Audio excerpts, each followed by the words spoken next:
Alice et Guirec vont pouvoir présenter le projet. Donc, on se dit qu'on a 1 heure, une première demi-heure. Voilà, là, c'est vraiment Béton qui s'exprime avec la présentation du projet. Et puis, on essaie de se garder le temps d'échange pour la seconde partie de la visio. Ça n'empêche que pendant l'intervention, vous pouvez écrire dans le chat. On pourra y revenir une fois qu'on aura ce temps plutôt d'échange, quoi. Ça va donc être Alice et Guirec qui vont se répartir la parole pour vous expliquer un petit peu ce qu'ils ont mis en place depuis 1 an avec les habitants. Donc moi, j'ai la main sur le déroulé. Donc Guirec et Alice, vous m'indiquez quand vous voulez qu'on passe. Donc voilà. Donc là, c'est Guirec, je crois, qui. Ouais, je vais commencer un peu avec Ouais. un peu l'historique au niveau béton sur tout ce qui concerne économie d'énergie dans l'habitat. On va dire ça, c'est assez large. Donc ça a commencé, enfin, il y a eu des actions avant, mais dans les dernières actions qu'on peut relever. En 2015, la commune a choisi de se doter d'une caméra thermique mise en prêt auprès des habitants. Donc, pendant la période hivernale, parce que c'est vraiment pendant la période hivernale aussi utile, les habitants viennent emprunter la caméra thermique pour prendre des clichés de leur logement et la rendre assez rapidement en mairie pour qu'elle puisse tourner. Donc ça, c'est En fait, même maintenant des... 4 heures. Ouais. Et donc c'est quelque chose qui... Ouais, vas-y. Non, juste c'était pour compléter ton propos. Effectivement, ils peuvent l'emprunter pour 24 heures. Donc, ça paraît très court, mais en fait, ça suffit pour faire le cliché dont ils ont besoin. Et on est sur, en moyenne, une trentaine d'emprunts sur la période hivernale. Donc, ça reste un outil qui fonctionne assez bien. Depuis 2015, il est assez apprécié par les habitants. Donc, voilà, on en fait la pub tous les hivers et les habitants reviennent la chercher. Voilà, donc ça c'est une première action qui fonctionne bien. En 2019, je savais même plutôt 2018-2019, il y a eu l'opération 1-2-3 BBC qui a été lancée par Rennes Métropole. Il y a 2 communes donc, qui ont suivi ce programme. Donc Béton en faisait partie. Passé était la deuxième commune de la métropole à l'avoir mis en place. Donc là, l'idée de cette animation-là, enfin, c'était sur un quartier prédéfini, de motiver, on va dire, les habitants à réfléchir à un projet de rénovation niveau BBC. Et sachant que c'était des logements avec des typologies assez proches, pouvoir faire une sorte de rénovation groupée, que plusieurs ménages s'engagent en même temps dans le projet de rénovation pour pouvoir tirer les prix vers le bas en faisant intervenir une entreprise sur plusieurs maisons du même quartier, avoir des typologies à peu près identiques. Et donc ça, une opération qui a été pilotée en fait beaucoup par l'ALEC du Pays de Rennes, qui a mené l'ensemble de réunions d'information et d'accompagnement des ménages qui étaient intéressés dans ce cadre-là. Et toujours dans les actions menées par l'ALEC du Pays de Rennes sur les dernières années, c'est le grand défi énergie et eau. Donc là, c'est à la fois des habitants et des commerçants de la collectivité qui peuvent s'engager dans ce défi-là de suivi des consommations et de réduction des consommations énergie et eau. Et donc, avec l'idée, sur une période donnée, de réduire autant que possible ces consommations d'énergie. Et c'est un peu ce qui a amené après, du coup, à la réflexion de toujours comment est-ce qu'on peut intervenir sur les consommations d'énergie au niveau des ménages, de réfléchir à l'idée d'une mallette qui pourrait permettre à nos citoyens de mieux s'approprier les consommations à la fois d'électricité et d'eau, et de mettre en place des gestes économes qui permettent d'avoir un impact sur la facture, et quelque chose de sortir du côté one shot, on va dire, d'une animation type défi énergie eau, et d'avoir quelque chose qui est plus tout au long de l'année et un peu plus autonome en fait au niveau de béton là-dessus. Donc sans être dans un cadre d'animation très défini. Et donc ça a été les premiers échanges, les réflexions qu'on a eues avec les services et avec Alice pour imaginer ce qui pourrait être proposé et comment concevoir cette mallette. Et du coup, je donne la main à Alice pour la suite. Merci. Merci. Non, mais effectivement, le contexte, il est vraiment là, et il s'attachait aussi à un constat qu'on faisait tout de même, c'est que toutes les opérations, alors grand défi eau énergie, Guérec l'a dit, on est sur une action vraiment Est-ce assez. que vous pouvez mettre mode caméra, Alice, s'il vous plaît, ce serait Ah, bah, plus... excusez-moi, je pensais qu'elle était Ouais. mise. Pardon, excusez-moi. Ça devrait arriver, j'espère. Oui, c'est bon là. Une gymnastique. Ouais, désolée. Donc effectivement, le grand défi aux énergies, c'est une action qui est ponctuelle, dans laquelle on avait pu embarquer des habitants et faire un peu relayer cet événement. Et puis le défi 1, 2, 3 BBC, il a bien pris sur un quartier, mais on a bien constaté que malgré tout, il butait un peu sur la fin du défi au moment où les habitants devaient oser s'engager dans des travaux de rénovation qui étaient assez lourds pour leur maison parce que c'était des habitats un peu anciens. Et donc, on avait toujours un peu cet effet de constat de dire, bon, là, malgré tout, on n'arrive pas à passer à l'étape d'après. Et un peu la même chose sur la caméra thermique qui, même si elle est effectivement bien empruntée tous les hivers, en fait, on ne sait pas dans quelle mesure, une fois que les habitants l'ont empruntée et vu la photographie du résultat, ils engagent ou pas une action concrète d'amélioration de leur habitat. Et c'est en compilant un peu ces différents constats qu'on s'est demandé comment nous, communes, on pouvait accompagner nos habitants pour aller plus loin, a fortiori dans un contexte de tension de plus en plus forte sur le coût de l'énergie et sur la disponibilité en eau et tous ces sujets-là. Donc, on s'est un peu creusé la tête et on a donc imaginé effectivement une mallette, une mallette, quoi, un cartable en dur, qui serait garni d'un certain nombre d'appareils, d'un éventail d'appareils simples, faciles à utiliser, faciles à mettre en place, qui permettrait à un habitant chez lui, pendant un temps donné, de mesurer par lui-même et de lire en direct éventuellement ses consommations d'eau, d'énergie, éventuellement la qualité de l'air dans son logement. Et aussi, on va le voir un peu, de disposer de petits outillages immédiats qui permettent tout de suite d'être dans une action. Parce que c'est vrai que dans le contexte qu'on connaît actuellement, on sait, on voit et on constate combien ça peut être écrasant tout ce qu'on nous dit sur le manque d'énergie en début d'hiver, le manque d'eau, les sécheresses estivales ou même hivernales. Et on sait que sociologiquement, ça peut donner des effets plus d'angoisse que de capacité à agir. Et on a vraiment cherché un moyen de donner une action concrète, quand bien même elle est de l'ordre de la tête d'épingle dans l'état actuel de nos besoins en eau et en énergie, mais qui permet quand même de mettre le pied à l'étrier sur une action. Donc, on a réfléchi autour de tout ça et on a cherché comment faire. Il se trouve qu'à Béton, on a une enseigne de bricolage grand public qui est installée, sur laquelle on s'est appuyé pour plusieurs raisons, en se disant, d'une part, on va s'appuyer sur les forces vives économiques locales, quand bien même on pourrait, il y a plein de sources possibles d'équipements, mais on va essayer de travailler avec nos acteurs économiques locaux. On va travailler en groupe pour définir vraiment le contenu de ce projet, qu'est-ce qu'on va trouver dedans. C'est ce qu'on voit, vous voyez, on voit le petit cartable en haut à droite, là, avec un certain nombre d'appareils. Il y aura des détails tout à l'heure en photo.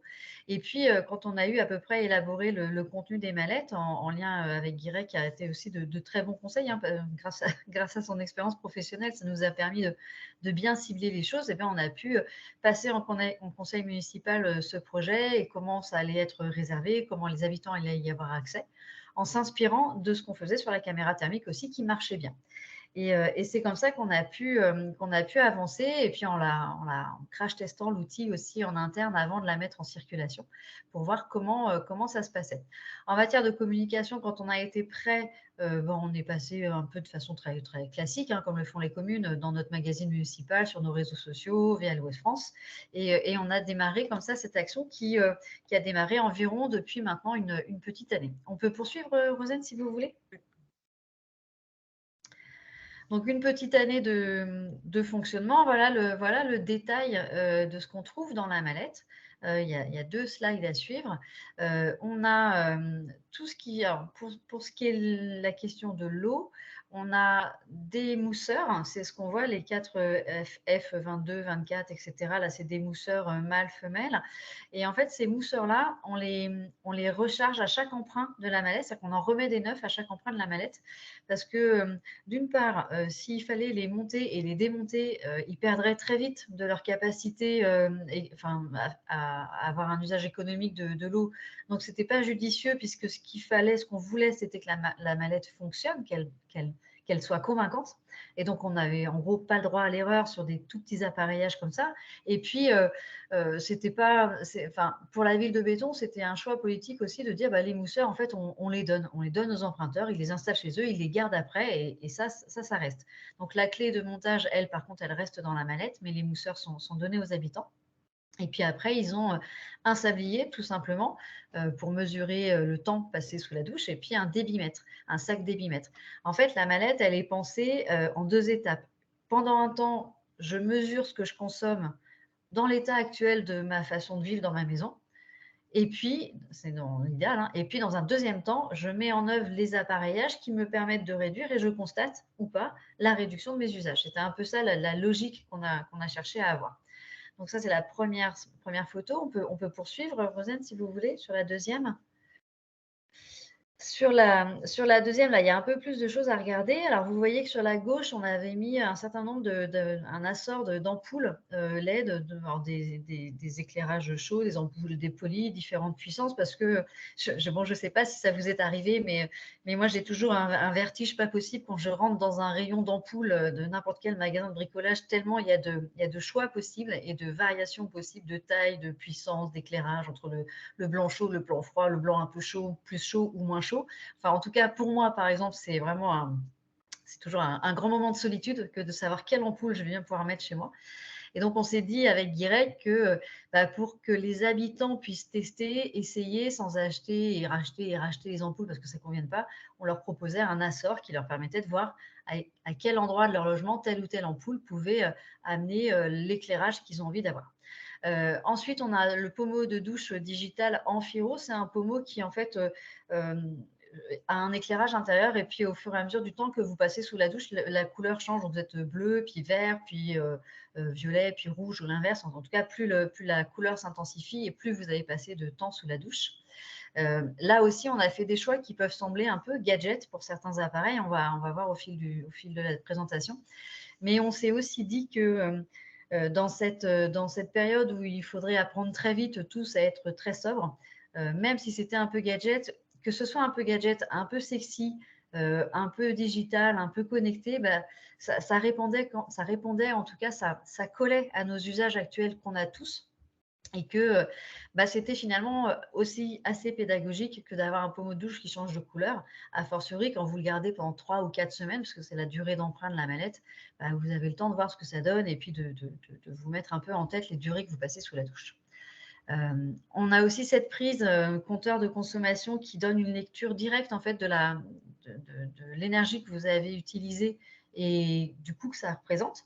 Vous la branchez sur votre machine à laver, sur une cafetière. Enfin, en fait, l'idée, c'est que les habitants puissent la brancher même sur une lampe ou ce qu'ils veulent, une box, ce qu'ils souhaitent, pour se rendre compte, tiens, sur le temps d'un film, par exemple, je télécharge un film et je le regarde pendant 2 heures, ça représente X kilowatts d'énergie et ça m'a coûté X euros. Ça, c'est le principe de cette prise à lecture directe. Et puis, là, Guirec a été de bons conseils sur le capteur qualité de l'air intérieur. Moi, j'y aurais pas du tout pensé. Et Guirec, tu compléteras, mais l'idée était de voir, enfin, que les habitants puissent tester leur qualité d'air intérieur, notamment parce que ça leur permettait de flécher, enfin, d'identifier si leur ventilation était efficace ou pas efficace. Guirec, tu pourras me compléter juste après si tu souhaites là-dessus. Voilà. Et puis, il y avait cet appareil, le compteur connecté EcoJoco, qui, lui, est vraiment comme un petit ordinateur de bord que vous branchez, vous installez dans votre domicile et qui va apprendre pendant un certain temps, c'est-à-dire pendant plusieurs jours de suite, apprendre comment fonctionne votre maison et analyser vos consommations. Et puis, petit à petit, en faire un outil de pilotage, un tableau de bord, en fait, dans lequel vous allez pouvoir naviguer pour identifier à quel moment vous consommez plus, moins, le matin, le soir, telle ou telle pièce, tel ou tel usage, et identifier comme ça où sont vos gros pôles de consommation. Cet appareil-là, il est assez techno et il n'a pas été toujours facile à employer. Guirec, est-ce que tu veux en dire quelques mots sur la qualité de l'air intérieur, justement ? Ouais. Et puis même plus globalement aussi préciser que quand on a réfléchi à ces mallettes, d'abord il y a eu l'idée d'avoir des appareils pour mesurer soit la consommation d'eau, soit la consommation d'électricité. Et on s'est dit mais il faut aussi proposer dans la mallette des petits appareils économes. de pas être juste, vous vous rendez compte que vos robinets, ils ont un gros débit d'eau, vous vous rendez compte que vos appareils consomment beaucoup d'électricité, mais on vous offre aucune solution. Donc là, c'était l'idée, voilà, avec les mousseurs, d'avoir un petit geste qui permet assez facilement de réduire sa consommation d'eau. Et avec les ampoules, entre autres, voilà, de pouvoir aussi avoir des solutions techniques à moindre coût pour aussi prouver que on peut réduire ses consommations sans forcément rentrer dans des gros travaux, que ça peut être des petites dépenses. Et donc, voilà, ouvrir un peu cette solution-là.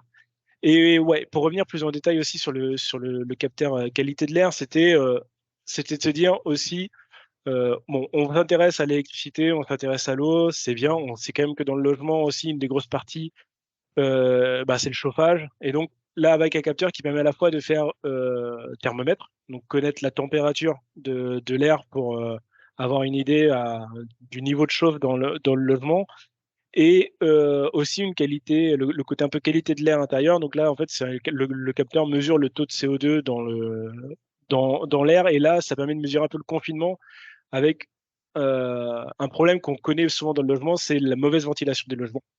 Et de se dire que il y a aussi un enjeu d'avoir une qualité de l'air, une bonne qualité de l'air pour avoir un logement sain. Et donc c'est un peu un capteur qui permet de suivre ça, qui permet de suivre la température, de suivre la qualité de l'air. Ça mesure aussi même le niveau sonore, mais là on est une moins grosse utilité, on va dire, pour ce qui nous intéresse. Mais voilà, de manière assez rapide, avec un code couleur, on peut savoir si l'atmosphère dans laquelle est le capteur est plutôt de qualité ou non. Donc c'était aussi, voilà, d'élargir un peu plus en s'intéressant à la ventilation et au chauffage. Merci. On peut poursuivre du coup, Rosane, si vous voulez. Donc, une fois que ces mallettes, elles ont été, donc le magasin de bricolage a préparé les mallettes, il a fait, vous avez vu les découpes en mousse, de quoi les protéger. On a fait 2 exemplaires, 2 jeux parce qu'en fait, les appareils tiennent dans 2 mallettes distinctes, donc il y a 2 fois 2 mallettes à disposition des habitants. Et l'idée, c'est que les habitants nous adressent un mail, ils ont une adresse spécifique, ils réservent la mallette et puis ils viennent chercher en mairie la fameuse mallette et donc ils l'empruntent. Au départ, on l'avait mis sur 3 semaines d'emprunt et puis on est passé sur 4 semaines parce qu'on s'est rendu compte qu'en fait, ça marchait mieux sur 4 semaines pour tout le monde. C'est une durée d'emprunt qui est assez longue par rapport à la caméra, par exemple, on ne laisse que 24 heures, mais parce que les appareils et les usages qu'on a évoqués avec Guireg nécessitent d'avoir le temps d'apprendre comment fonctionnent les maisons. Et c'est aussi parce que, d'un point de vue de la construction de nos foyers dans nos communes, et effectivement, il faut le temps d'avoir des week-ends, des semaines, d'avoir parfois des week-ends, des semaines où les enfants sont présents et puis d'autres où les enfants ne sont pas présents, ou des moments où on fait beaucoup de déplacements ou d'autres. L'idée, c'était que pendant ces 4 semaines de prêt, il y ait vraiment le temps d'utiliser l'appareil, de tester, de bouger les prises, de mettre sur la machine, sur la box, sur une lampe, sur ce qu'on veut, par exemple.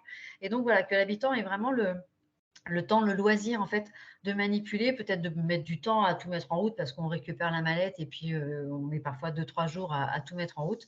Donc voilà, c'est une durée qui est assez longue et c'est volontaire. Et il y avait un peu derrière aussi de se dire, si on a utilisé pendant 4 semaines, par exemple, le compteur, enfin la prise à lecture directe, par exemple, ou même le pommeau de douche, par exemple, ça peut être un peu, si on en a pris l'habitude, ça peut être un peu embêtant de devoir rendre les appareils. Et donc, l'idée, c'était qu'ils puissent retrouver dans le magasin de bricolage de la commune au plus près de chez eux, s'ils le souhaitaient, ces appareils-là qui venaient de là-bas. Et donc, c'était de pouvoir faciliter le passage à l'acte dans la durée par les emprunteurs qui, en ayant essayé ces appareils dont ils entendent parler et que peut-être ils hésitaient parce que des fois, c'est un certain investissement, ils se soient dit, effectivement, c'est hyper intéressant, j'ai 4 enfants, ça nous aide tous à savoir combien de temps on passe sous la douche ou je ne sais quoi. Enfin bref, c'est valable même qu'un seul adolescent. Hein, mais voilà, en tout cas, c'était qu'ils puissent assez vite s'équiper, retrouver les appareils, les tester avant d'investir pour eux-mêmes. Et puis au bout d'un an, donc on a eu les 2 mallettes ont tourné presque en continu sur la première année avec une interruption au moment de l'été qui correspond assez bien au fait que les gens sont en vacances, on est moins chez nous, enfin voilà, il y avait moins ça répondait moins, mais elles ont quand même globalement assez bien tourné, elles ont été assez empruntées.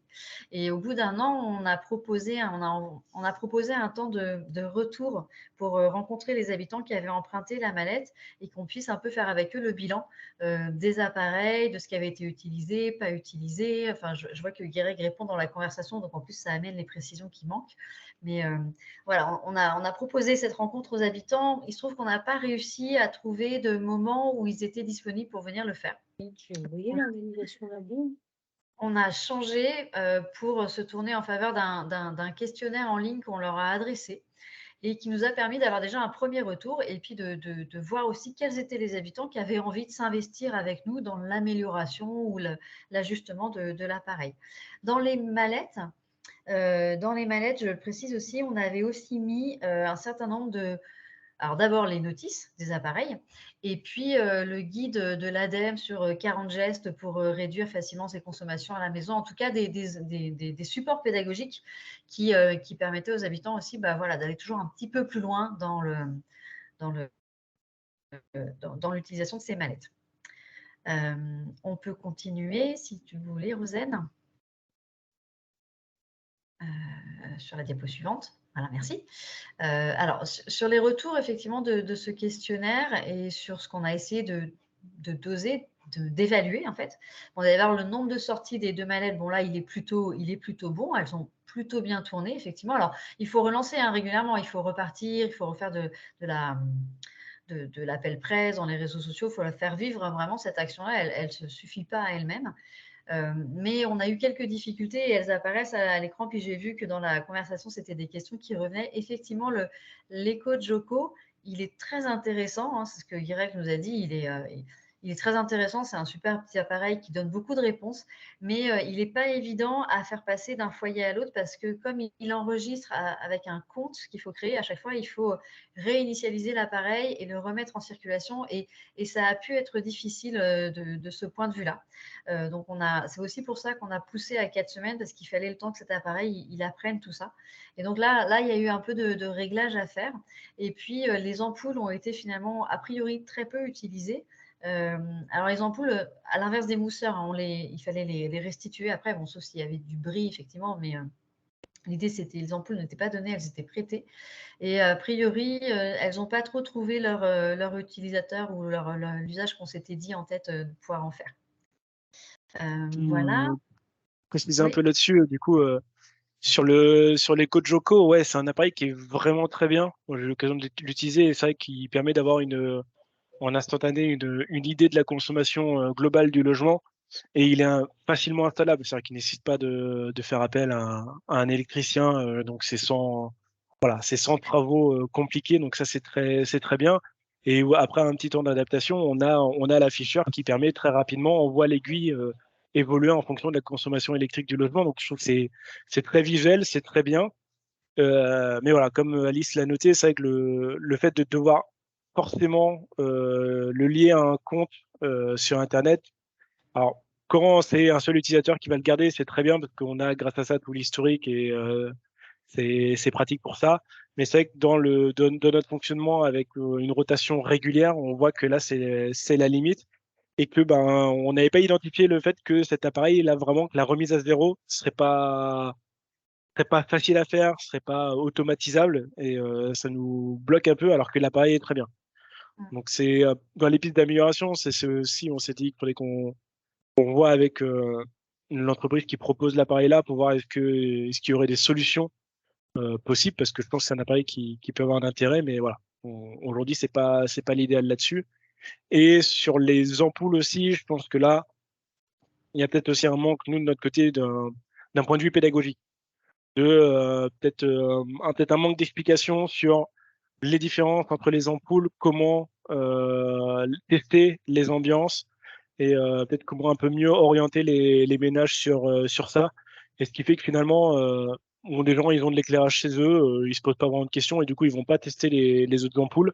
Alors que finalement, peut-être en prenant un peu plus de temps de les utiliser, ils pourraient se rendre compte que dans le salon, finalement, il y aurait peut-être un éclairage qui serait plus adapté à leurs besoins. et ils vont peut-être pas forcément le tester. Donc c'est aussi un des points potentiels d'amélioration pour l'avenir là-dessus. Et puis effectivement, de prévoir d'avoir un petit temps quand même entre chaque retour de mallette, parce que d'une part, il y a les mousseurs qu'on remet dans chaque nouvelle mallette, puisque ceux-là, ils restent chez l'habitant. Mais il faut aussi le temps que les services puissent réinitialiser justement les Kojoko quand c'est nécessaire, et ça n'a pas été toujours aussi simple que ça paraissait. Il faut prévoir aussi que pour les services, ce n'est pas juste récupérer et redonner la mallette, c'est accueillir l'habitant pour lui montrer tous les appareils, sinon ça peut être un peu impressionnant. Et puis au retour de la mallette, avoir 24-48 heures avant de la faire repartir pour avoir le temps de s'assurer que tout dedans est fonctionnel, que tout est remis à zéro, etc. Dans les premiers résultats de l'enquête aussi, on voit les appareils, en fait, comme indiqué à l'écran, qui ont été le mieux et le plus utilisés. Le pommeau de douche, ce qui n'est pas très étonnant parce que ça a un côté très sexy et ludique, c'est cette lumière qui s'affiche. Donc là, on était assez serein effectivement là-dessus. Le compteur électrique à prise directe, celui-là aussi, il fonctionne vraiment très très bien. Le capteur d'air, voilà, vous voyez à l'écran ce qui a bien fonctionné. Et puis après, il y a des habitants qui ont pris les mallettes et qui ne les ont pas forcément utilisées. Hein. Ils nous l'ont dit en toute sincérité, je les ai prises et puis en fait, je n'ai pas du tout eu le temps de m'en occuper, donc je ne sais pas, je ne peux pas répondre. Mais voilà, globalement, on a ce type de résultats. On peut poursuivre, Rosanne, si vous voulez. Alors effectivement, si c'était à refaire, Guireg a avancé déjà quelques pistes. Il y a effectivement quels outillages, quel appareillage on met dans la valise vraiment. C'est vrai qu'on s'aperçoit que certains outillages, finalement, n'ont pas forcément trouvé leur public ou pas comme ça, et donc il faudrait revoir un peu ces aspects-là. Le compteur communicant EcoJoko, il est très bien, mais voilà, il n'est peut-être pas adapté pour un usage à l'emprunt comme ça sur des durées courtes en changeant de logement tout le temps. Il y aurait peut-être à chercher, alors là, c'est vrai qu'on ne l'a pas fait non plus, mais il faudrait peut-être qu'on cherche, peut-être que dans le commerce, ou enfin, en tout cas, il y a moyen de trouver des appareils qui ressemblent, qui font un peu comme les EcoJoko, mais qui sont peut-être plus simples à réinitialiser et mieux adaptés à ce type d'emploi. Et puis, ça, c'est très important, effectivement, aller vers des appareils qui sont toujours simples d'utilisation, de mise en service, de lecture rapide, directe. L'idée, c'est d'amener les habitants à prendre conscience de ce qu'ils consomment comme fluide, et donc, il faut que ce soit en réponse quasiment immédiate. C'est pour ça que c'est une contribution, c'est un premier pas à la sobriété, mais ça ne peut pas se suffire à soi-même dans une approche plus vertueuse ou plus complète. Les ampoules, on en a un petit peu parlé. Et puis, dans les autres améliorations envisagées, et ça reste encore à définir clairement, au début, on nous a dit, oh là là, seulement 2 mallettes, c'est pas beaucoup quand même, pourquoi on n'en ferait pas 10 d'un coup? C'est sûr que ça va marcher. Alors en fait, c'est sûr que ça a marché avec 2 mallettes, mais il n'est pas dit que les 10 auraient tourné aussi bien. On a une petite liste d'attente, mais pas tant que ça. Et ça demande quand même de soutenir la communication, ça demande quand même un peu d'investissement de la part des services. Et donc, on avait vraiment fait le choix conscient de dire on n'en fait que 2. Et si on est saturé de demandes à ce point-là, on refera d'autres mallettes en plus. Alors, pour le moment, le temps d'attente des mallettes n'excède pas quelque chose de raisonnable, et donc on ne va pas en faire d'autres pour le moment. Par contre, ce qu'on n'a pas évalué au moment où on a monté la politique, cette politique publique, c'est comment on arrive à savoir quel type de foyer a utilisé la mallette. En clair, est-ce que ces actions de sobriété, qui sont aussi des actions d'économie du foyer, elles servent aussi aux familles qui en ont le plus besoin, aux familles qui sont dans un accompagnement social très fort parce qu'elles sont dans des difficultés ou autres. Comment on fait pour que ces outillages, cette politique-là, elle leur serve à eux le plus possible? Et là-dessus, sur cette première année, on a fait une communication classique, comme on fait pour plein d'autres politiques publiques. Et on s'est dit que peut-être il faudrait qu'on travaille plus main dans la main avec notre service social, pour que les familles qui sont suivies par ce service social aient bien connaissance de cette politique. On y a pensé aussi parce qu'avec un parallèle, en fait, on a fait le parallèle avec la politique des bons cadeaux de Noël que la ville distribue aux familles. Le centre social a fait un très gros travail d'identification des personnes qui pouvaient en bénéficier cette année. On a vraiment réactualisé nos fichiers. Et on s'est à la fois réjoui et pas réjoui. Réjoui parce que ça nous a permis d'identifier beaucoup plus d'attributaires. Donc, ça valait le coup de faire ce travail, mais pas réjoui parce que ça veut donc dire qu'il y a aussi beaucoup de personnes qui ont besoin d'accompagnement. Et en fait, c'est cette campagne d'actualisation des bons de Noël qui nous a fait nous dire, bah, la mallette Habitat Durable, il faut qu'elle serve le plus possible aux personnes qui en ont le plus besoin. Donc voilà, là-dessus, on a du travail à faire pour s'assurer qu'elle circule mieux vers tous les types de foyers de la commune. Si je peux compléter rapidement sur le nombre de mallettes aussi, le fait qu'on n'en ait que 2, entre guillemets, c'est aussi, on s'était dit, on laisse un peu le droit à l'erreur. On teste des choses, on teste des appareils, on se doutait que certains allaient moins bien marcher que d'autres. Et c'est-à-dire, bah, plutôt que de lancer une dizaine de mallettes et en se disant, zut, il y a un appareil qui marche pas bien, et là on le voit, c'est un souci avec le EcoChoco.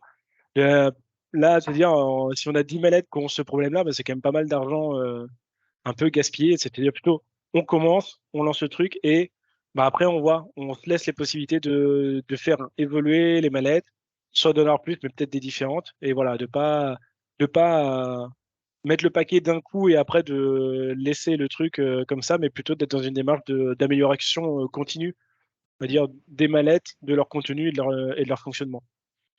Oui, Guirec là-dessus a complètement raison. C'est vrai que le principe du droit à l'erreur et de la politique publique qui se construit pas à pas en fonction des retours de terrain qu'on a, c'est quelque chose qui nous a vraiment tenu à cœur et qu'on a aussi développé sur d'autres politiques dans la ville, de se dire vraiment, on démarre, peut-être ça peut paraître petit, modeste ou peu ambitieux, et en fait, c'est vraiment pour régler de plus en plus finement la politique publique à la vie bétonnaise. Et je crois qu'on est arrivé au bout, Rosanne, il me semble. Oui, tout à fait. Merci.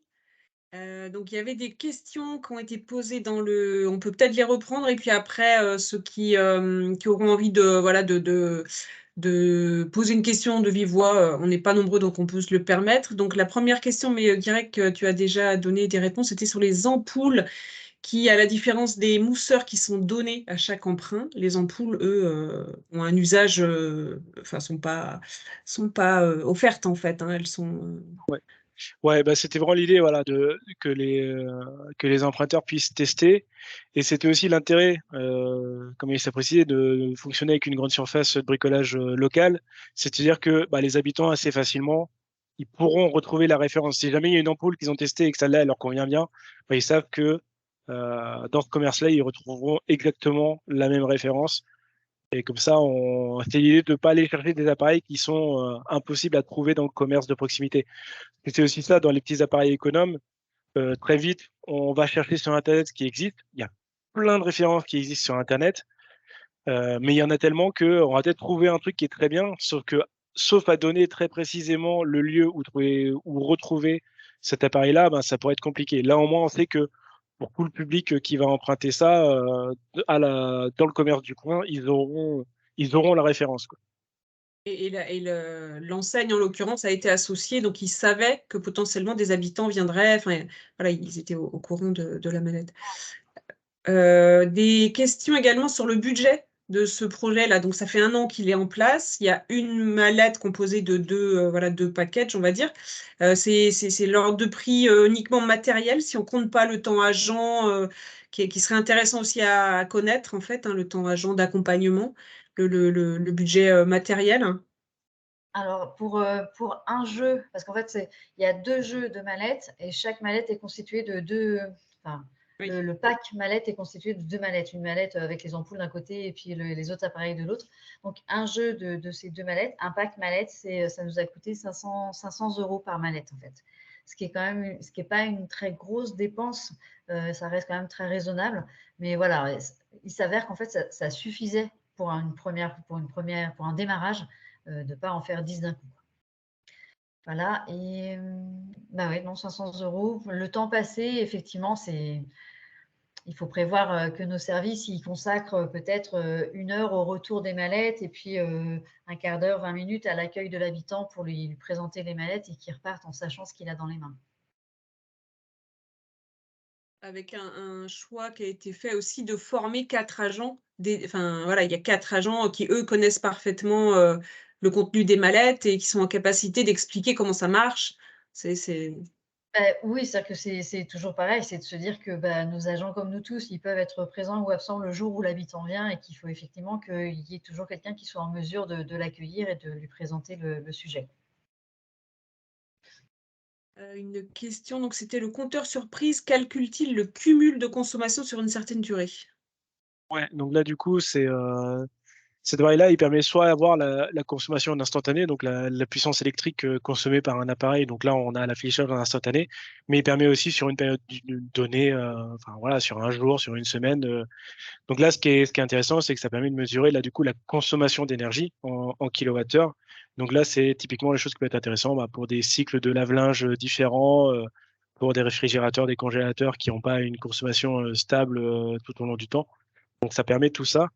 Et pour préciser aussi un peu là-dessus, on voit que cet appareil-là, il est très utilisé.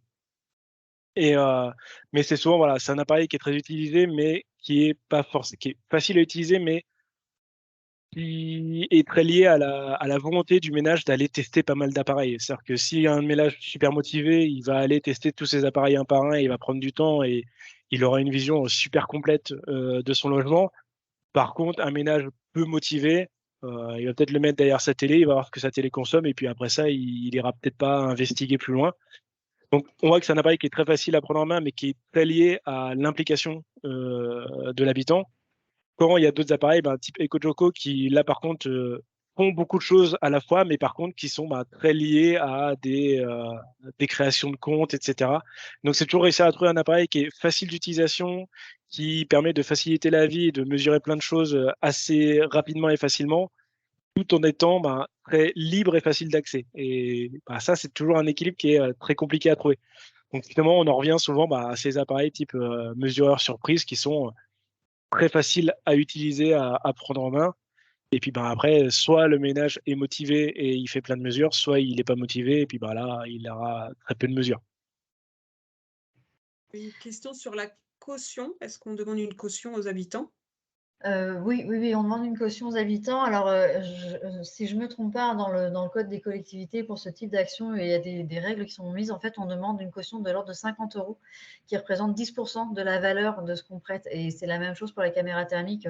On demande une caution qui doit être là de 150 € parce que la caméra vaut 1 500 €.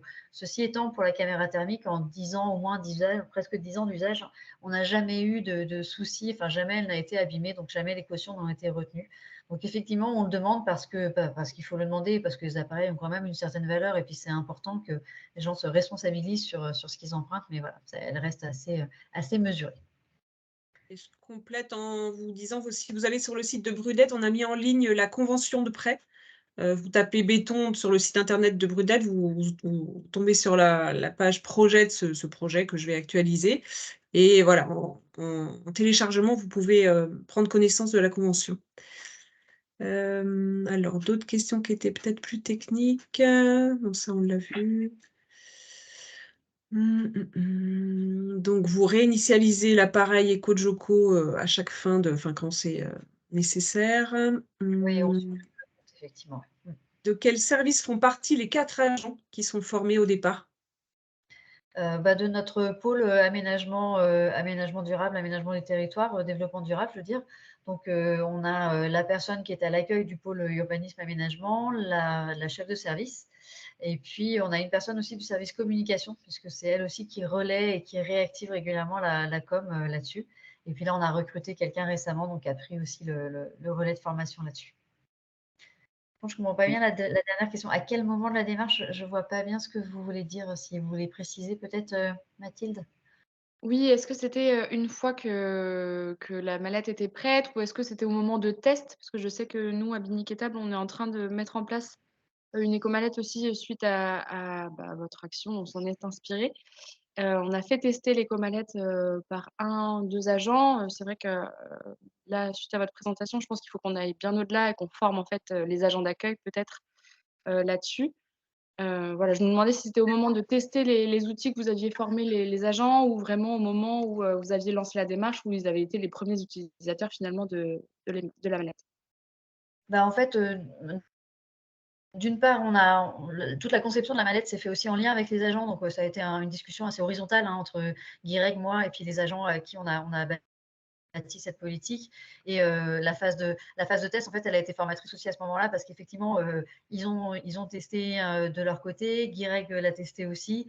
Donc, il y a eu vraiment beaucoup d'échanges. Ça a été un peu au fil de l'eau dès le démarrage de la politique. Et puis après, quand les agents, quand on a recruté notre dernier agent là, au développement durable, fatalement, il y a eu un transfert de connaissances sur cet agent-là.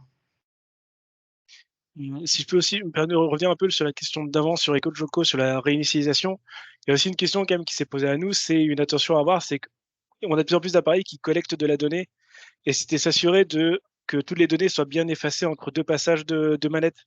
Et parce que, évidemment, le EcoJoco, on s'était dit, on pourrait avoir un compte mairie, et du coup, comme ça, c'est toujours le même, les gens. Sauf qu'avec un fonctionnement comme ça, un ménage qui emprunte la mallette verrait les informations du ménage précédent. Et je pense que c'est aussi une attention particulière à avoir sur, justement, quand même, ces données-là, elles sont collectées. On a des appareils qui, aujourd'hui, collectent de plus en plus de données. Et c'est vraiment s'assurer qu'entre deux empreintes de mallette, tout ait bien été remis à zéro pour qu'il n'y ait aucune donnée qui puisse fuiter entre deux ménages.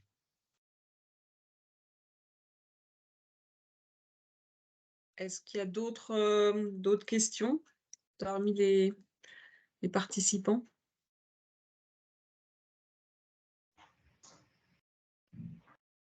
J'en pose une alors, moi. Ah non, il y en a une de Mathilde. Pour le chèque de caution, avez-vous créé une régie spécifique? Non, c'est dans le flux quotidien de ce que gèrent nos services. Et la constitution d'un livret pédagogique. Alors effectivement, par contre, je rebondis sur la fin de la question de Mathilde sur le livret pédagogique. Ça fait aussi partie des pistes d'amélioration qu'on a identifiées. Mettre les notices et mettre le guide ADEME, par exemple, des 40 gestes pour réduire ses consommations, c'était un bon début. Peut-être qu'il faudrait qu'on travaille sur des notices simplifiées ou des fiches mémo plus rapides de prise en main. Et on développe aussi sur Béton de plus en plus la communication par le FALC, le facile à lire et à comprendre. Dans notre bulletin municipal, il y a toujours au moins un article qui est passé en FALC, par exemple. Et donc, l'idée, c'est de se dire, peut-être que justement, dans une optique de faciliter encore la prise en main de ces manettes par tous nos publics, il faudrait qu'on travaille des petites fiches simplifiées en lecture FALC pour permettre voilà, qu'ils parlent à tous facilement.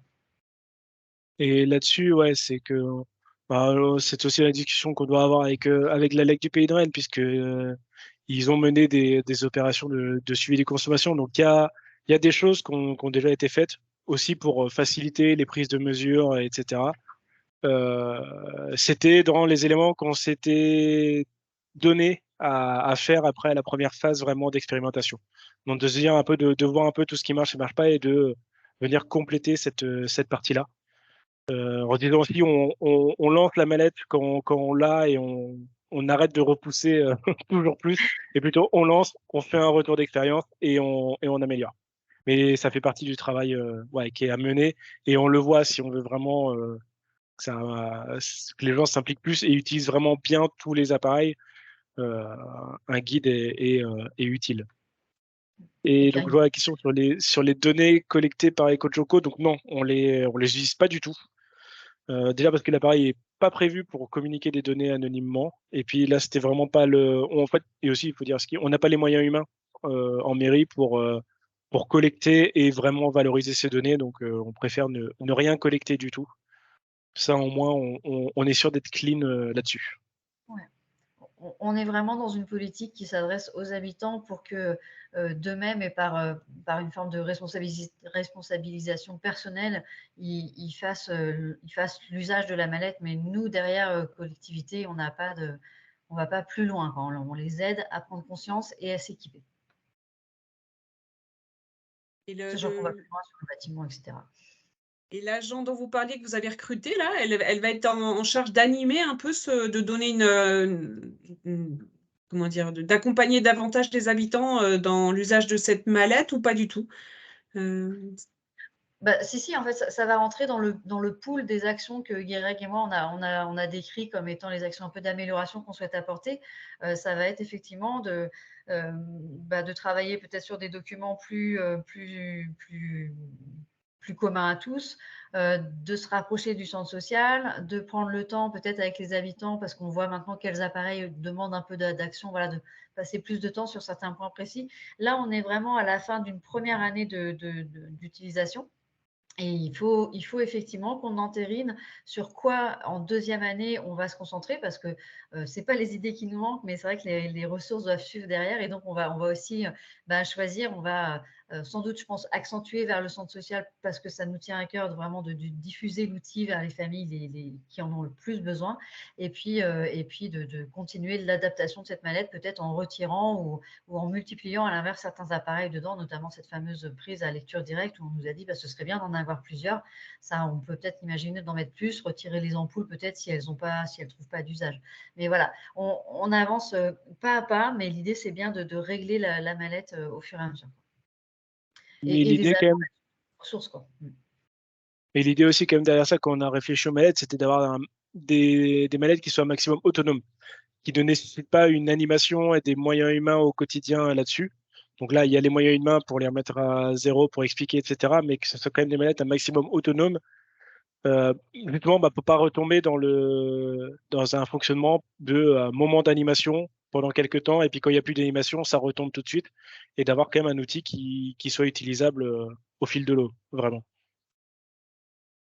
C'était important pour nous, effectivement, que les habitants soient en pleine maîtrise de ce qu'ils souhaitent faire et de comment ils utilisent ces appareils, qu'on ne soit pas dans une forme d'assistance à nos habitants, effectivement, via de l'animation ou autre, mais dans un moment où on leur donne les outils pour faire, et c'est vraiment eux qui font, quoi.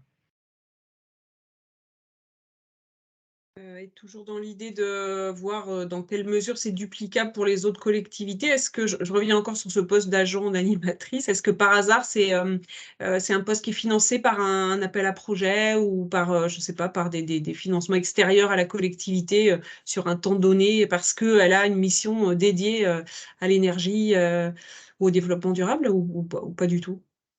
Alors, non, enfin, c'est pas fléché sur ce poste-là. Enfin, il n'y a pas d'accompagnement qui résulte du fait que la mallette existe, par exemple. Après, ça ne veut pas dire que c'est pas faisable dans d'autres situations, mais à Béton, on n'a pas fait ça comme ça, en tout cas.